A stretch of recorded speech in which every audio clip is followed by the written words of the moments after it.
ஐக்கிய தேசிய கட்சிக்குழு தற்போது எடுக்கப்படும் தீர்மானங்களை வெளிநபர்களே எடுப்பதாக ஐக்கிய தேசிய கட்சியின் செயற்பாட்டாளர்கள் குறிப்பிடுகின்றனர். கடந்த சம்மேளனத்தின் போது அது நிரூபணமானதாக அவர்கள் சுட்டிக்காட்டுகின்றனர்.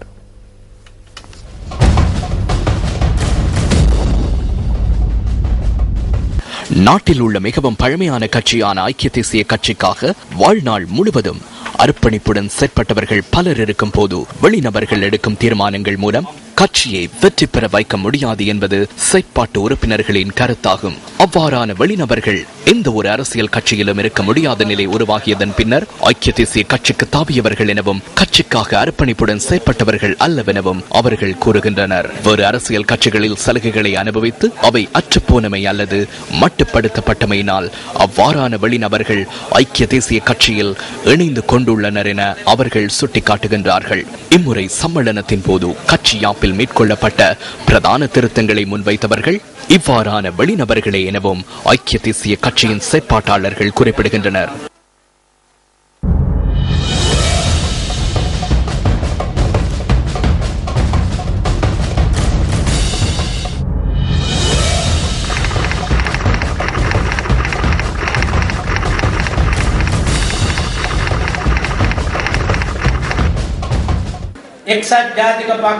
ஐக்கிய தேசிய கட்சியின் யாப்பிற்கமைய அதன் 8(1) சரத்தை திருத்துவதன் மூலம் ஐக்கிய தேசிய கட்சியில் தலைவர் ஒருவர் நியமிக்கப்படும் பட்சத்தில் அவரின் பதவிக்காலம் அதில் குறிப்பிடப்பட்ட நிபந்தனைகளுக்கு அமைய 6 வருடங்களாகும்.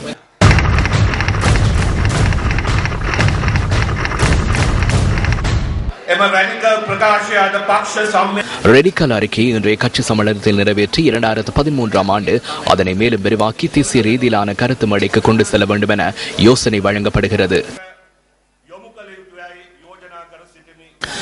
இவ்வாறான தீர்மானங்களை மேற்கொள்ளும் வெளிநபர்கள் குறுகிய காலமான 2.5 வருடங்களுக்குள் கட்சிக்குள் உள்வாங்கப்பட்டுள்ளமை தொடர்பாக கட்சியின் செயற்பாட்டாளர்கள் சுட்டிக்காட்டுகின்றனர். அழைப்பு விடுக்கப்பட்ட ஆதரவாளர்களே உள்ளனர். அழைப்பு விடுக்கப்பட்ட ஆதரவாளர்களினால் ஐக்கிய தேசிய கட்சியை பாதுகாக்க முடியாது. ஐக்கிய தேசிய கட்சியை கிராம மக்களை பாதுகாக்க முடியும். இன்று நான் மிகவும் வேதனை அடைகிறேன். நாங்கள் இன்று வீதியிலேயே உள்ளோம். சிறிகொத்தவிற்கு செல்ல அனுமதிக்கப்படவில்லை. நாய்களும் ஓநாய்களுமே சிறிகொத்தவினுள் இருக்கின்றன. யானைகள் இல்லை. யானைகள் வீதியில் வேதனைப்படுகின்றன. வீதியோரங்களில் யானைகள் நிற்கின்றன. இவர்களுடன் இருந்து ஒருபோதும் ஆட்சியையோ கட்சியையோ அமைக்க முடியாது.